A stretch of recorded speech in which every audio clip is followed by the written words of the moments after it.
Assalamualaikum warahmatullahi wabarakatuh. Alhamdulillah kita bisa bertemu kembali dalam keadaan sehat walafiat, tidak ada kekurangan apapun. Baik, langsung saja saya akan menjelaskan tugas dari Lokakarya ini, yaitu membuat rencana pelaksanaan pembelajaran bagian kedua. Alhamdulillah pada saat ini saya mengajar di MTS Al-Irsyad Gajah kelas 8 mata pelajaran Al-Quran Hadis. Untuk materi pokok yang akan saya bahas yaitu kuatkan iman melalui beramal saleh.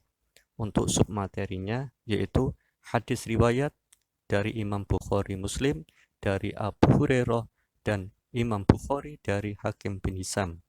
Untuk kompetensi dasar ketiga, indikator ketiga, yaitu menganalisis isi kandungan hadis riwayat Bukhari Muslim dari Abu Hurairah dan hadis riwayat Bukhari dari Hakim bin Hizam tentang infak di jalan Allah Subhanahu wa taala.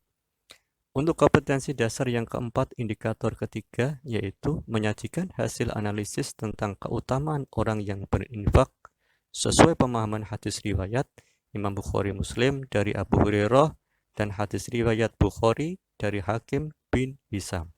Selanjutnya adalah kompetensi inti. Kompetensi inti yang pertama yaitu menerima dan menjalankan ajaran agama yang dianutnya. Kompetensi inti yang kedua yaitu menunjukkan perilaku jujur, disiplin, tanggung jawab, santun, peduli, toleran gotong royong, percaya diri, dan percaya diri dalam berinteraksi secara efektif dengan lingkungan sosial dan alam dalam jangkauan pergaulan dan keberadaannya. Kompetensi inti yang ketiga yaitu memahami pengetahuan faktual, konseptual, dan prosedural dengan cara mengamati, mendengar, melihat, membaca berdasarkan rasa ingin tahu tentang ilmu pengetahuan, teknologi, seni, dan budaya terkait fenomena dan kejadian tampak mata. Kompetensi inti yang keempat yaitu mencoba, mengolah, dan menyaji dalam ranah konkret menggunakan, mengurai, merangkai, memodifikasi, dan membuat, dan ranah abstrak, menulis, membaca, menghitung, menggambar, dan mengarang, sesuai dengan yang dipelajari di sekolah dan sumber lain yang sama dalam sudut pandang atau teori. Selanjutnya adalah tujuan pembelajaran. Dalam pembelajaran ini saya menggunakan model discovery learning yang akan menuntun peserta didik untuk mengamati, membaca permasalahan, menuliskan penyelesaian, dan mempresentasikan hasilnya di depan kelas. Pada kompetensi dasar 3, indikator ketiga nomor 1, diharapkan siswa mampu menerjemahkan hadis riwayat Bukhari Muslim dari Abu Hurairah dan hadis riwayat Bukhari dari Hakim bin Hizam.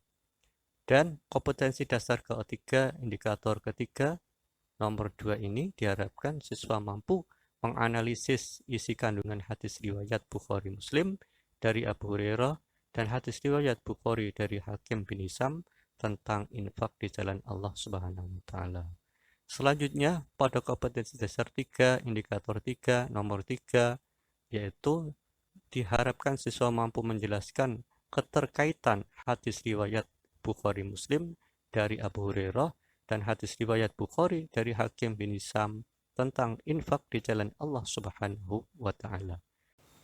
Selanjutnya pada kompetensi dasar 4 indikator 3 nomor 1 ini diharapkan siswa mampu membuat teks pidato tentang keutamaan orang yang berinfak sesuai pemahaman hadis riwayat Bukhari Muslim dari Abu Hurairah dan hadis riwayat Bukhari dari Hakim bin Hizam. Selanjutnya pada kompetensi dasar 4 indikator ketiga nomor 2 diharapkan siswa mampu mempresentasikan teks pidato tentang keutamaan orang yang berinfak sesuai pemahaman hadis riwayat Bukhari Muslim dari Abu Hurairah dan hadis riwayat Bukhari dari Hakim bin Hizam.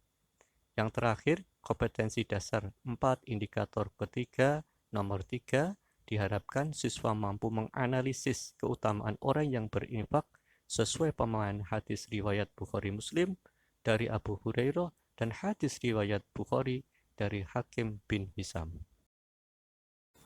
Selanjutnya adalah media atau alat dan sumber belajar.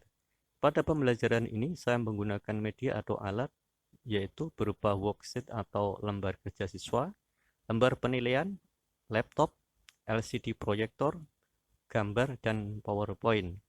Untuk sumber belajarnya, saya menggunakan Mushaf Al-Quran dan terjemahnya, buku guru dan siswa, dan buku lain yang relevan.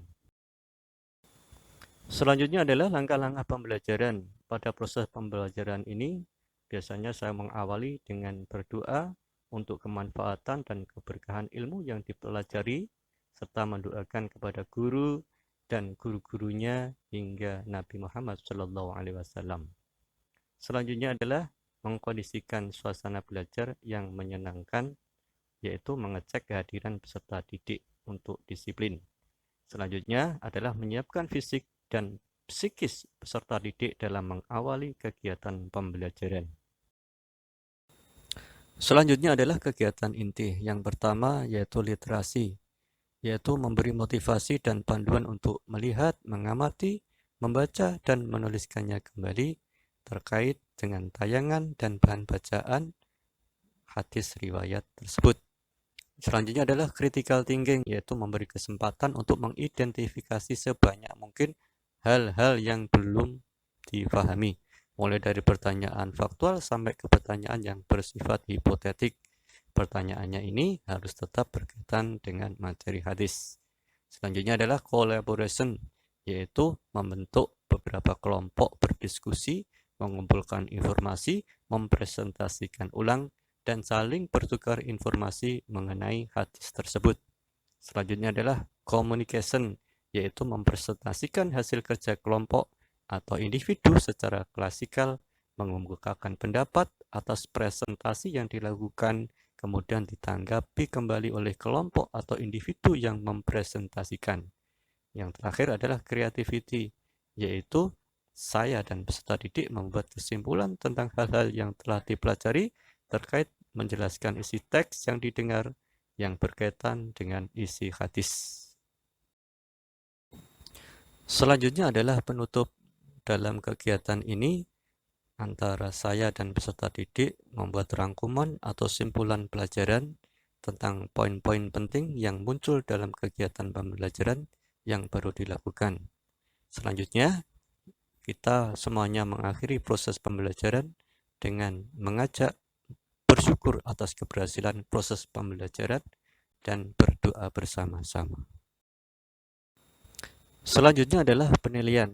Dalam penilaian ini ada kriteria yang akan saya nilai. Yang pertama terkait dengan sikap, yaitu saya menggunakan lembar pengamatan. Yang kedua, penilaian pengetahuan, saya memberikan lembar kerja peserta didik. Dan penilaian yang ketiga yaitu keterampilan, yaitu kinerja dan observasi diskusi. Dan untuk lembar penilaian, baik sikap, pengetahuan, keterampilan, simak video ini sampai selesai. Akhirul kalam, apabila ada kekurangan, kekhilafan, dari saya mohon maaf yang sebesar-besarnya. Wallahul muwaffiq ila aqwamit thoriq. Assalamualaikum warahmatullahi wabarakatuh.